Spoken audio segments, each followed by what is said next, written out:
You trying to find out what is this broccoli with this white sauce? Stick around. You'll find out.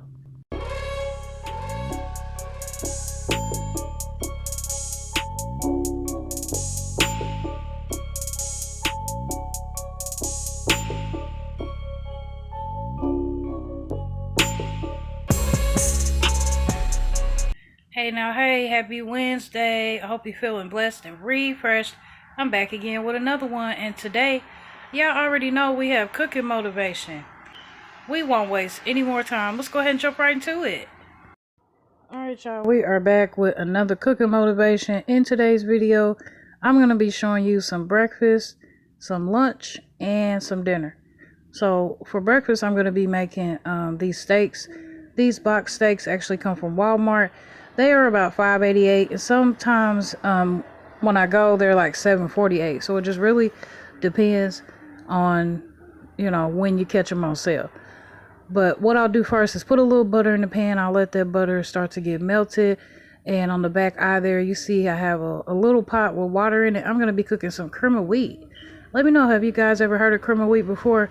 It takes about 2.5 minutes to make it. And, it's really a particular way that you make the steak and the cream of wheat so that it comes out well. So we'll talk about all that as we go. So when you find that box of steak, inside of there are 4 patties. This time I'm only going to be making 1 patty for this breakfast idea. So what you do is you put that steak in there and let it start to cook, and then you want to flip it over. And then as you can see here, I'm taking a piece of butter and putting it right on top. After I've cooked that steak for a while, I start to chop it up, I start to flip it back over. I don't want to cook it too much. If you cook it too much, it's going to burn. You want it to still be a little bit pink, because if you didn't know, the longer steak cooks, the more done it gets. So that's how it should look. I'm going to go ahead and jump right into the cream of wheat, y'all. And I'm just going to stir and pour a little bit at a time. And if you ever made this before, you know that if you stir too quick or if you pour too much, you could put lumps in there. But anyway, I hope you're enjoying this video. And if you are not subscribed, please go ahead and subscribe, y'all. It's a whole vibe. Turn on that post notification bell so that you know every time I post a live, a short, or a video every single day. I got something coming your way. You don't want to miss it. So after that, y'all, look, there is the finished result of our cream of wheat and our steak. And what I like to do is put it right inside the cream of wheat. Now it is time for our lunch idea. What I'm going to be doing is making a meatloaf, y'all. I got a little bit of turkey sausage. I got some ground up sausage from the meat market. As you can see, it was in that brown bag. And I'm going to be putting a little chunk of that in there with the ground turkey. Put the rest in a Ziploc bag. Now you're going to come in and go ahead and season it. In this case, I'll be using the Lowry's seasoning salt. I'll be using some garlic powder and some good old salt and pepper. So then what I'll do is I'll use my meat masher to mix everything up. Oh, I forgot the egg. You need the egg so that it holds it all together. What I also like to do is put a little drop of milk in there. And as you can see, I'm going in with my meat masher. I actually purchased this meat masher from Amazon. I'll be sure to link it down below if you want to grab one yourself. Absolutely love it. So I'm just mixing all that seasoning up, breaking up that sausage and that egg. Everything is just coming on together. After I use the meat masher so much, I'm going to go ahead and go in right in with my hands, because I now want to form this this ball of meat, right, into a meatloaf. So making a meatloaf is really, really easy. What you could do as well to add a little more flavor is put a little barbecue sauce right in that raw meat and cook it. So as you can see, I got it in the pan. I'm patting it out.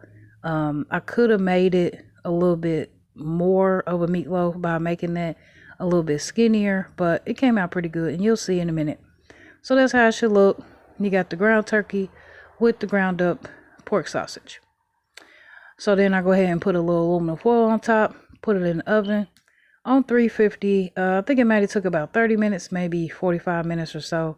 Maybe not even that long. It just depends on your oven and on what you're mixing with your meatloaf. So here it is. That's how it looks coming out. I'm going to go ahead and slice it up a little bit. You could do it however way you want. Sometimes I put ketchup on top, and sometimes I put barbecue sauce and ketchup. In this case, we're just gonna go right in with that Kraft barbecue sauce, and I think it was the last little bit in the bottle, which is why you see me doing it that way. But I hope you enjoyed this lunch idea. What we did was went ahead and put it with some broccoli, some mashed potatoes for the leftovers for the next day. But on this day for lunch, we just added some bread and it was good to go. Here's dinner. This is my favorite part. I got the boneless, skinless chicken breast. I got the broccoli, the Alfredo, and the chicken broth. What I'm going to do is go ahead and cut up my chicken. And I like the way it's cut in here is because it's not all the way thawed out. Still kind of frozen. But I just think it works out better this way. So what I'm going to do is go ahead and just cut these chunks. And it's pretty easy enough. Pretty self-explanatory, right? So then after that, I'm going to go ahead and take those chunks and put them in the bottom of a pan. In this case, I did not oil the bottom of the pan because I think there was enough juices with everything together to keep it from sticking. But to each its own. You could use a little Pam spray or you can use a butter block and wipe the bottom of the pan with the butter. Alright, so let's just go ahead and keep lining up the bottom of the pan with the chicken. We are almost done with that part.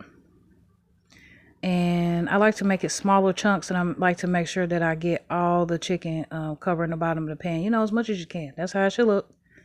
Go ahead and wash our hands, wash this chicken stuff off. And then I'm gonna come back. I got the broccoli. I don't have a lot of broccoli in this pan, so it just worked out perfectly. I put all that right up in there. Yeah, easy enough, right? But tell me, you guys, in the comments, please, have you ever had this before? I haven't had it this way. I've had it more like mixed in together, more like a Alfredo with the noodles and everything, and then baked it in the oven. But I've never made it this way. So then I just had a little bit of Alfredo left in that jar. So I just went ahead and added a little chicken broth in there, shook it all up so that it can, you know, spread a little further. And at the end of the day, it was just, it was good. It was very, very good. I think that if I used boneless, skinless chicken thighs, it would have came out better because thighs are more juicier than breast. But like I said, it was so good. So there it goes, y'all. Doesn't that just look delicious? I actually did a short and I asked you guys to comment guessing what you think it is. And Heather Hudson was closest. She said broccoli and Alfredo. Absolutely, that's what it is. But there's chicken at the bottom. So yeah, y'all, we have pretty much reached the end of the video. Here's how it looks going into the oven. Here's how it looks when it came out. Doesn't it look so good? And it's not dry. There's still a little bit of juice in the bottom from the broth, as you can see. I'm going to go ahead and scoop a little bit out. Put it in my bowl, a little salt and pepper. That's it. That's all. All right, you guys. We reached the end of the video. I hope you enjoyed it. Be sure to comment after the premiere and let me know what you think. Let me know some ideas as well of meals that you might want to see me cook. Stay encouraged. Writing down your goals in your blue book with your blue pen. Checking them off a little bit at a time because slow and steady wins the race, y'all.